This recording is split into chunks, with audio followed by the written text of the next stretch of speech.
Manual for Teachers, Chapter 4, What are the characteristics of God's teachers? We did trust, which is the first one. The second one is honesty. The third one, tolerance, where we talked about a lot about judgment. And it might be noted that the judge not, yes, Levy? Judge not, yes, lest ye be judged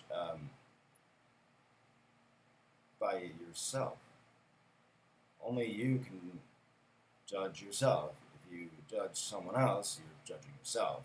So judgment is only of our own making and creation, and that's in our own perception, which isn't real. So it goes back to nothing real can be threatened, nothing unreal exists. Judgment is just something you do to yourself. So God's teachers do not judge is how tolerance started off. So the fourth one, gentleness. Harm is impossible for God's teachers. They can neither harm nor be harmed. Harm is the outcome of judgment. That's what we're talking about, right? It is the dishonest act that follows a dishonest thought. On some level, you got to be able to recognize judgment isn't real. You're fooling yourself, and that's dishonesty.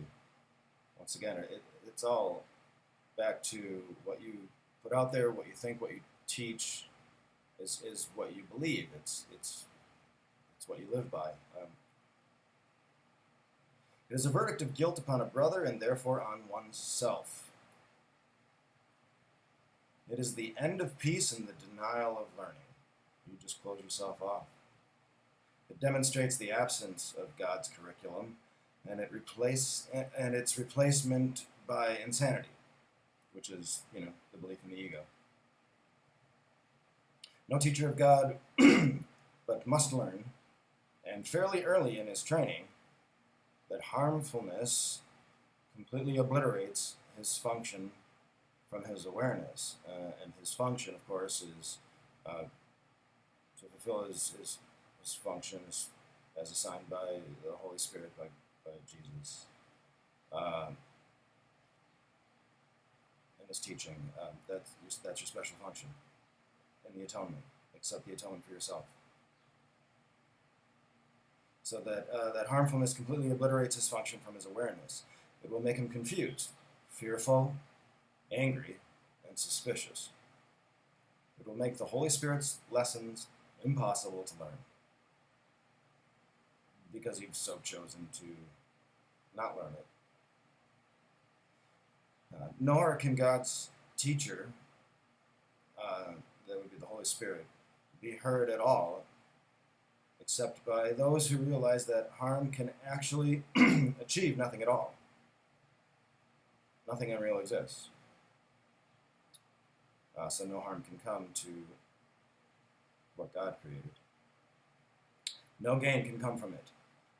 Therefore, God's teachers are wholly gentle. They need the strength of gentleness, for it is in this that the function of salvation becomes easy.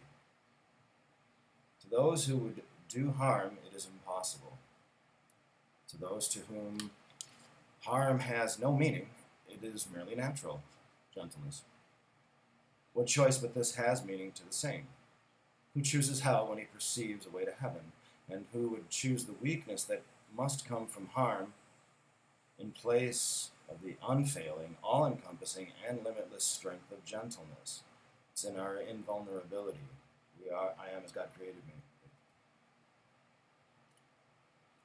The might of God's teachers lies in their gentleness, for they have understood their evil thoughts came neither from God's Son nor his Creator. Thus have they joined their thoughts with him who is their source. That would be the Holy Spirit and his plan of the atonement. And so their will, which always was his own, is free to be itself. So your will is free to create and extend and share. And that's gentleness.